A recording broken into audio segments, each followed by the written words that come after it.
businesses.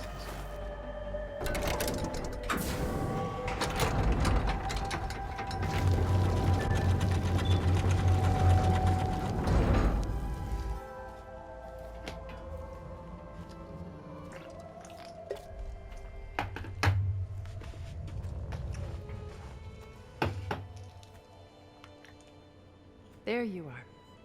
Feeling better? How did you find us? At the cauldron?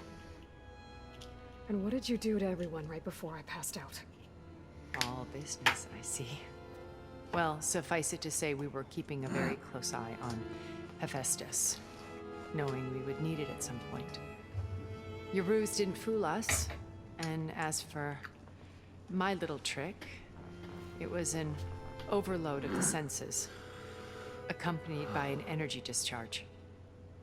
Gerard and Eric were only momentarily disoriented due to their shields, but it rendered you unconscious while I got you out. Perhaps some breakfast might steady you a bit?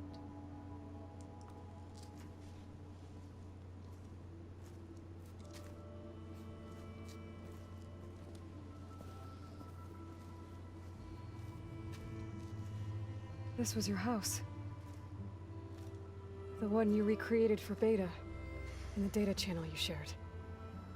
How perceptive of you. Please, this way.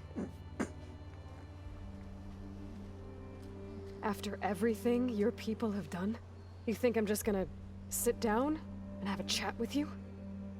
They're not my people. They never were, and especially not now. You shot off into space with them, and lived with them for 1,000 years before coming back. So what made you suddenly turn on them? Quite simply, this. My old focus. You repaired it? But that means you've seen... Incredible things. What you've accomplished in 2 decades of life.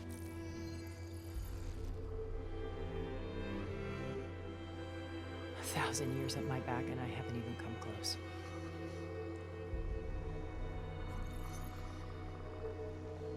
I'm sorry if I invaded your privacy, but I had to.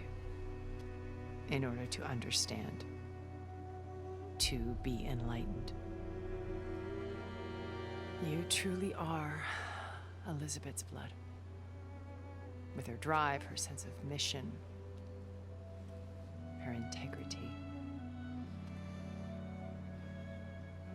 Watching all this shamed me for the company that I've kept. Having seen it, all I want is to help you. Even if it means stopping your friends? Especially so. Please, sit down.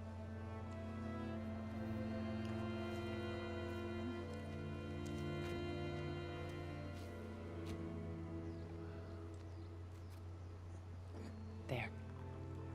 That's better. Now, we must recover Beta and Gaia at all costs. By now, you must know that Gerard intends to use Gaia to reboot the Earth's biosphere. Remaking this world to specifications that would only suit us immortals. This process will kill every living thing on the planet. He calls it a clean install. Not if I stop him first. Not if we do. And once he and the others are gone, we can work together to fulfill Elizabeth's dream. I'm sure Beta told you that there's a build of the Apollo database on board our ship. A complete collection of human knowledge. With that and Gaia, we could do everything Elizabeth wanted. Heal the biosphere, educate the people of this world, uplift them. Create the world she imagined. Let's not get ahead of ourselves. From what I've seen, your friends are invincible. I do wish you would stop calling them my friends. And they're not invincible. In fact, a friend of yours has found a way to defeat them. Silence. Oh, he's been a busy bee, building an army powerful enough to crash through Gerard's precious base.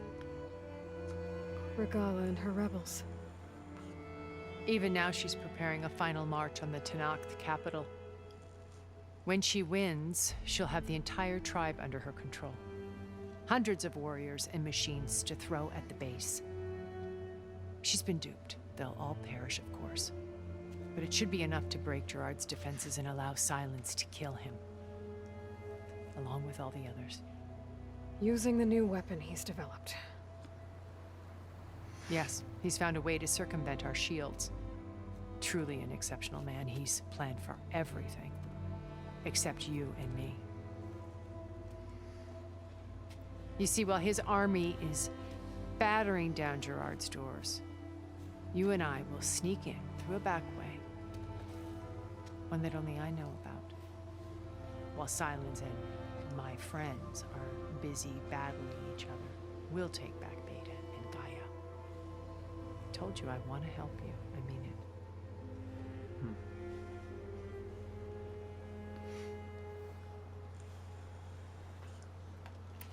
My old focus. How did you find it, let alone repair it? When we encountered you at the Hades Proving Lab, Gerard saw you as a redundancy. I knew better.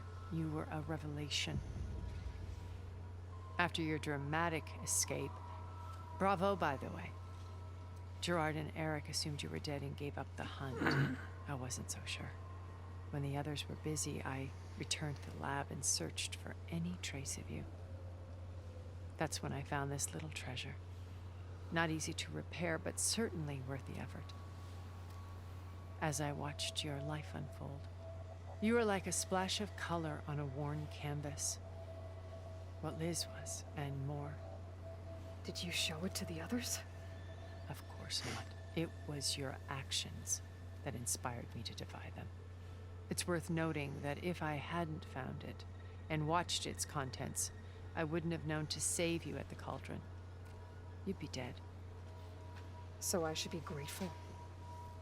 If you like.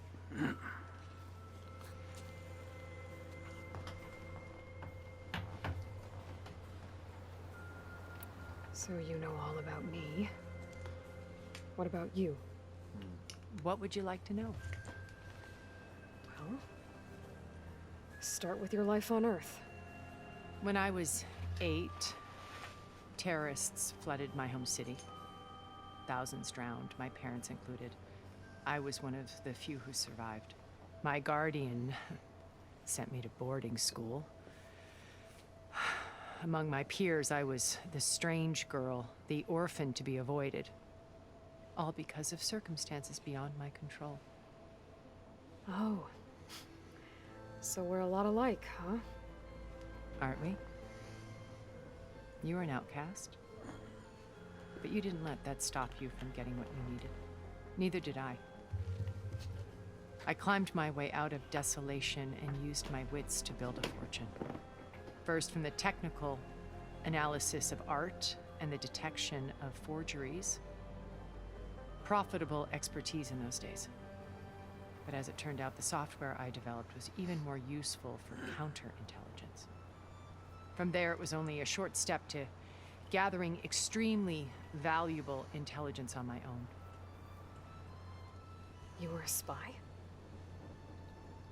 More like a service one could turn to for information. I had to remain anonymous, of course, to protect my privacy. But despite that anonymity, Far Zenith inevitably sought me out.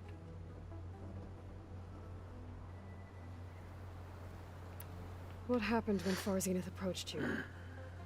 They painted an irresistible vision of humanity's future. One where we need not fear illness or death, where we explored the furthest reaches of the stars and thrived. It was only later that I realized that they only intended to bequeath this future to the rich and powerful. By the time I finally figured it out, the walls were closing in, Pharaoh's machines were devouring the earth. So I accepted Far Zenith's invitation to a berth on the Odyssey. I wanted Liz to come, but she had nobler plans, as you well know.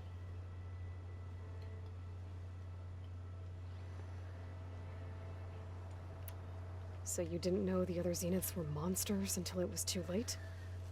I knew some of them were. Certainly. It wasn't until we were off-planet that I understood the true scope of their greed. I was grateful to simply be alive, but the others became obsessed with a kind of effortless immortality. They built a colony where machines serviced their every need, where any memory or fantasy could be endlessly savored in virtual reality. It wasn't life. It was stultifying, a pampered dream state. As the decades passed, I withdrew more and more, alone yet again, but this time with eons to consider my mistakes. Now finally, having met you, I feel like I have a second chance. To do what? Help you, of course. To fulfill Liz's dream, which isn't so different from Far Zenith's original vision. A better future for humanity.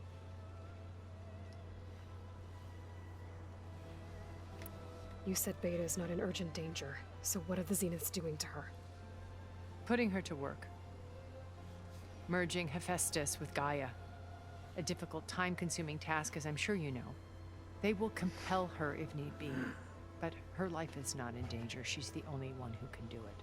Because you people made her to be nothing but a tool. Gerard's idea, not mine. They always viewed me with suspicion when I attempted any form of kindness towards her. That's why I created the data channel. A virtual place where we could speak in peace. So this channel you shared with Beta, none of the other Zeniths ever found out about it. Gerard believes he's the most cunning of all of us. Even after 1,000 years, he still can't imagine that I would outwit him. The channel allowed me to interact with Beta away from their mistrustful eyes. It offered us a chance to be ourselves. Until you cut off all contact. Yes, though it pained me. I was worried that our meetings would do her more harm than good. She felt like you tossed her aside. I was afraid the others would find out and punish her. She may not have had the comforts of friendship anymore, but at least I ensured she was safe. I know it seems harsh, but you must believe that her well-being has always been paramount to me. Why did you make the data channel look like this place? I built this house as a shelter to weather any storm. A safe place. Not just for me, but for the art stored below. Cultural artifacts of incalculable value. Truly some of the greatest achievements of human civilization. And you wanted Beta to see them? Yes. Her upbringing was so cold and technical. I thought if she could experience Vermeer and Rembrandt, it would bring something else into her life. A heritage every bit as valuable as the scientific and technical data being drummed into her. I'm sorry I had to cut off contact, but I'll never regret sharing this house with her. She needed its shelter even more than I did. Beta told me your colony was destroyed. That you came back to Earth because you had nowhere else to go. It's true. After we reached our destination, a planet in the Sirius star system, we spent decades building a new home. The physical constraints of Earth, the boundaries of mortality, gone. To think of what we could have done with it. It might have been a utopia. Instead, we stagnated, absorbed in effortless comforts and virtual realities. It took a cataclysm to finally yank us out of our stupor. What happened? A massive geological event. We knew of instabilities in the planet core, but we underestimated them. By the time the collapse was upon us, it was too late to stop it. Only a few of us made it to the ship in time. We set course for Earth, the only safe harbor left to us. Which you decided to make unsafe for anyone else. Not me. Gerard. He believes it's better to wipe the canvas clean than work around the smudges. No more primitive tribes, no more combat machines, only a blank slate to do with as he pleases. But we will stop him. All we have to do is get into that base. What exactly is your plan to sneak into the Zenith base? We will make use of a lesson I learned from an early age. Always know your exits. In this case, a place where Gerard's new construction meets the ancient foundation, a passage that only I can access. When Silence flings his army at the base, we will enter through this back door, bypassing most of the fighting. The distraction will provide us with a window in which to rescue Beta and Gaia. Once we're inside the base, where will we find Beta and Gaia? Here in the command center. By then, Gaia will have been reunited with all of its subordinate functions, including Hephaestus. What about the alpha build of Apollo on your ship? A simple matter of recovery once the others have been dealt with. With that in hand, we'll have everything we need to make this world as it should be.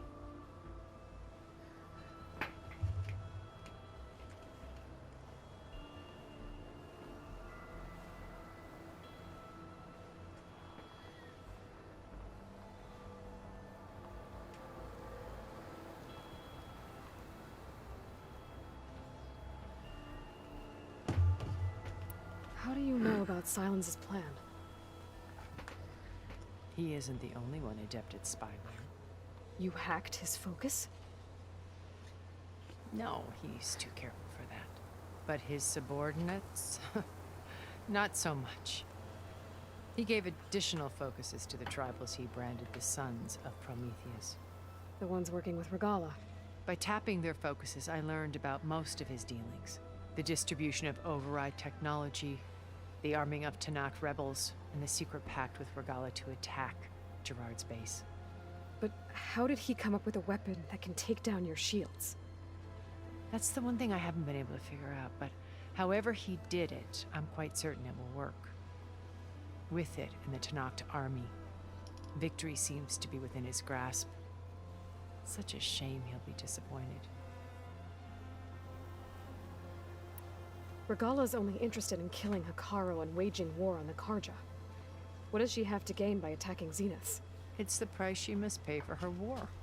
Without the ability to override machines, her little rebellion would have languished in the desert. So she trades with the Sons of Prometheus. Machines to help her overthrow Hekarro. In exchange for an assault on the base. Pride has deluded her into thinking she can actually survive such a battle. And all without ever knowing who the Sons of Prometheus really answer to. Yet for all of Silence's brilliance, still he underestimates you. That blind spot is what will allow us to take Beta and Gaia right out from under him. While hundreds of Tanakh are cut down outside. So you knew Elizabeth. What was she like? Liz was everything she was. I see in you. And more. Your ingenuity, your determination, your moral compass. You've managed to distill her greatest qualities and make them your own. I'm not asking about me. Tell me about Elizabeth. What was she really like? The honest answer is that I don't actually know. For all the time that I spent with her, she always kept a part of herself locked away. It was like that from the moment we met. So when you met Elizabeth, she was what? Distant? Aloof? Not aloof. Not exactly. It was a summit in Paris about machine learning. A touchy subject in those days. Because regulatory authorities were just starting to clamp down on AIs. Liz gave the keynote address. She had already achieved great renown for her work in automated environmental reclamation. But in her address, she was just starting to imagine the next step. An AI-driven system that wouldn't just act on its programming, but actually take responsibility for its sphere of influence. To care about life. Not just follow orders. Revolutionary stuff. I was fascinated. And I wanted to meet her for a long time. I watched her after her talk. She had spoken with such moral authority, such empathy. But after that, she retreated. I could tell she felt uncomfortable with all of her admirers. It was as if giving the talk had cost her something. I didn't want to be a pest, so I planned my approach carefully. So how did you finally approach Elizabeth after her talk? I picked the right moment. The morning of the next day, right as she came back to the conference, she had just had her coffee. She was fresh, rested. It was like she had braced herself for the onslaught of colleagues. I asked if I could walk with her, then put forth a question about her talk that I thought was intelligent. Her answer made me realize it wasn't, but she was very welcoming. Almost as if we were previously acquainted. It was only halfway through the conversation that I realized she knew exactly who I was. It was quite a shock to me. My business was trafficking in secrets, and I took great pains to protect my anonymity. So that was Liz, perpetually one step ahead. I came to view our meeting as a metaphor for our friendship. She always seemed to know me far better than I knew her. I guess I know the feeling.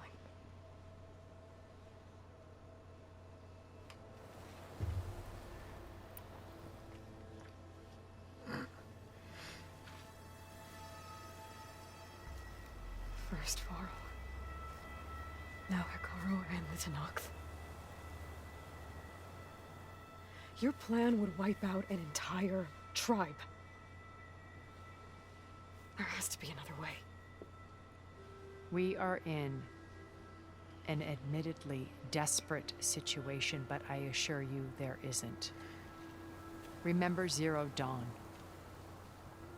Elizabeth's sacrifice. Sometimes many have to die for a new world to grow. If it looks impossible, look deeper. Wait. The data channel. It still exists, doesn't it? I need you to open it. Let me talk to Beta. Impossible. We might be detected. It's worth the risk.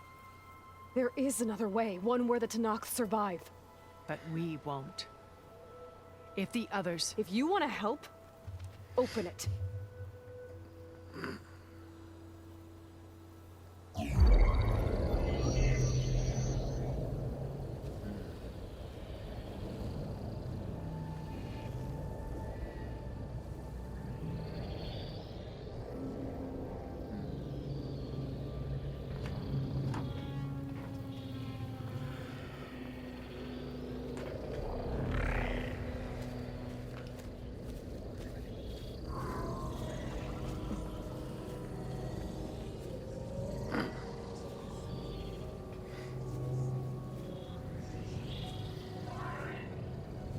What are they doing to her? Virtual reality dissociation. The manual merge of Hephaestus will take hours upon hours of tedious micromanagement.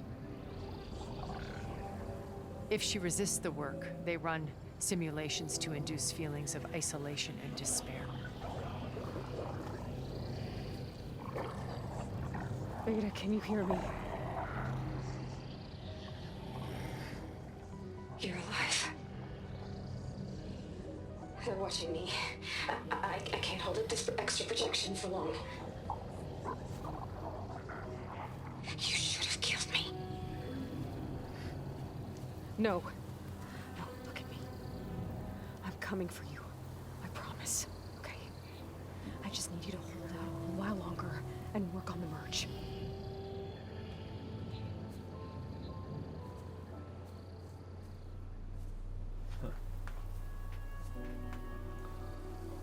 Then I think it can be done.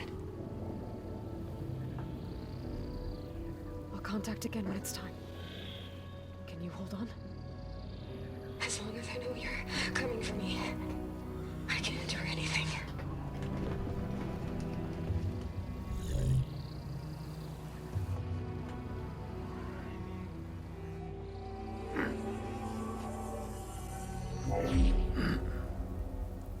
All right. I did as you asked. Now I think you need to tell me what you're planning. I'm going to take Silent's army away.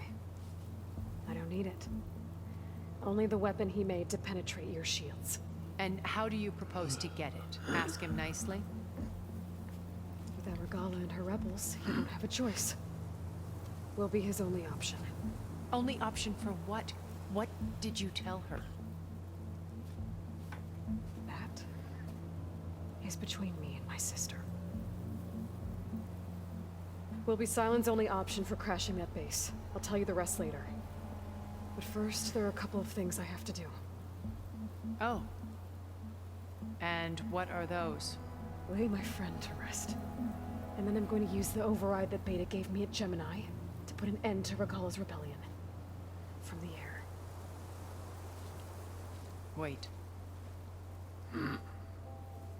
Since you insist on doing things your way, I know of something that will truly help you make a grand entrance with the Tenakth. The ancient Horus Titans still possess electromagnetic energy cells as part of their arsenal. Drop one of those on Regala's army and they'll receive quite a surprise.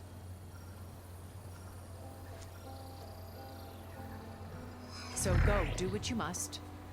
I'll come to your base if you manage to bring silence to the table. Not if. When. Yeah, motherfucker.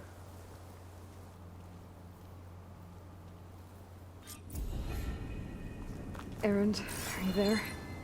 Aloy! Aloy, is that really you? Yeah, it's me. Where's everyone else? We're all...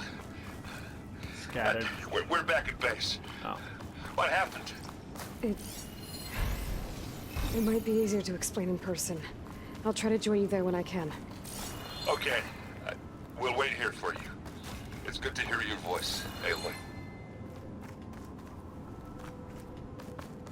Oh, poor Zoe. He was probably devastated.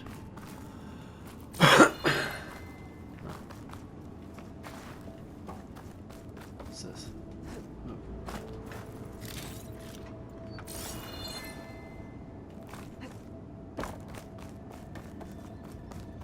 Where are we anyway? Oh, down here. Tilda's mansion, huh?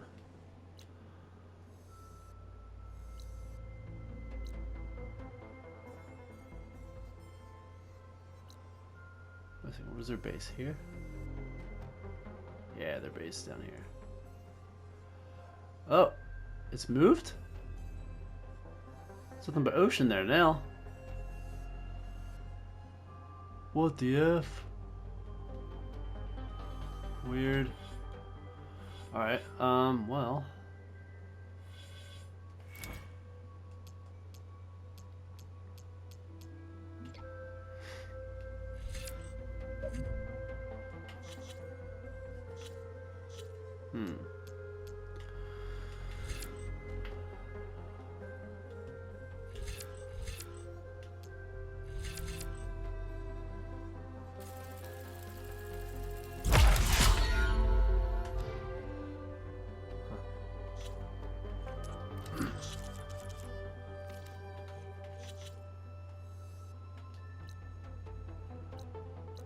Alright, back to base we go.